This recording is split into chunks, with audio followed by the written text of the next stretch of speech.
Es-tu véritablement le synonyme du pardon enseigné par les églises chrétiennes en Afrique? Je t'invite d'être patient parce que cette vidéo va choquer ton esprit. Regarde cette première vidéo.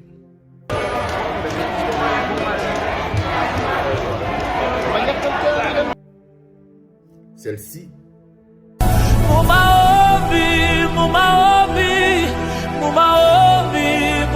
Et celle-ci des Européens.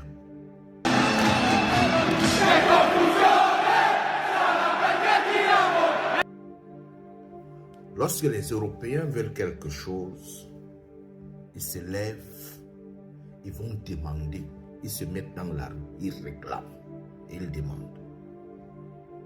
Lorsque les pays musulmans veulent quelque chose, comme le Sénégal ici, ils se lèvent, ils vont demander, ils réclament ça et ils auront.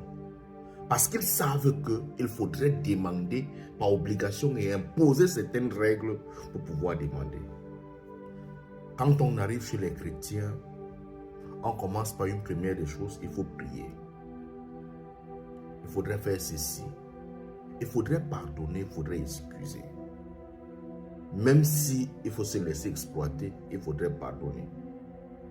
Beaucoup de pays francophones se retrouvent sous le joug de l'exploitation de leurs dirigeants. Je vous invite à regarder le classement des pays francophones où il y a beaucoup d'églises. Vous allez constater que tous ces pays francophones, ils ne savent pas se mettre dans la rue. Ils ne savent pas réclamer. Ils ne savent pas imposer. C'est dans la plupart des pays chrétiens francophones qu'un dictateur arrive, il décide de changer la constitution. Et lorsqu'il change la constitution, son peuple ne se lève jamais. Son peuple accepte ça aussi simplement et facilement possible.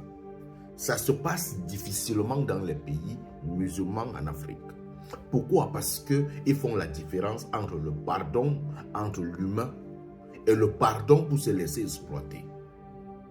Lorsque un pays, un dirigeant change la constitution, où il y a quelque chose qui ne marche pas dans le pays, et qu'il faudrait que la population se lève et incite son État, ses dirigeants, à devoir changer les choses, l'Église vient avec un message d'apaisement.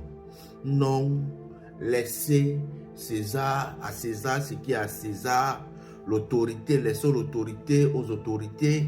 La Bible enseigne tout ça. Ne sortez pas.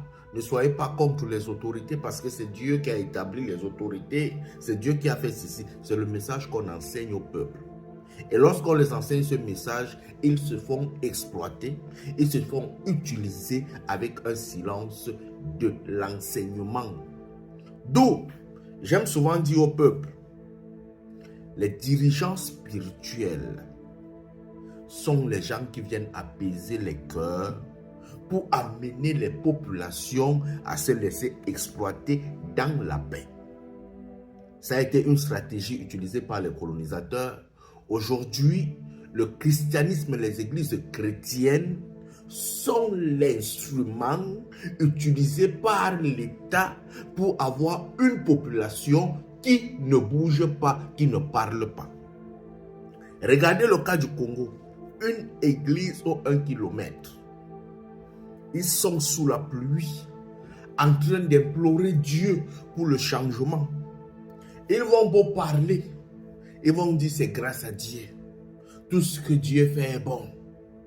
Même si on est en train de nous finir, on est en train de finir avec nos enfants, même si notre avenir est incertain, nous sommes un pays le plus riche en minerais, un sous-sol très riche. Mais comme il y a des églises chrétiennes qui sont venus nous enseigner l'apaisement, qui sont venus nous enseigner que laissez-vous vous faire exploiter, alors forcément, ce peuple ne peut pas parler. Contrairement à vos voisins qui prient Allah, lorsque ça ne va pas, ils se lèvent et ils imposent le changement. Continuons à prier.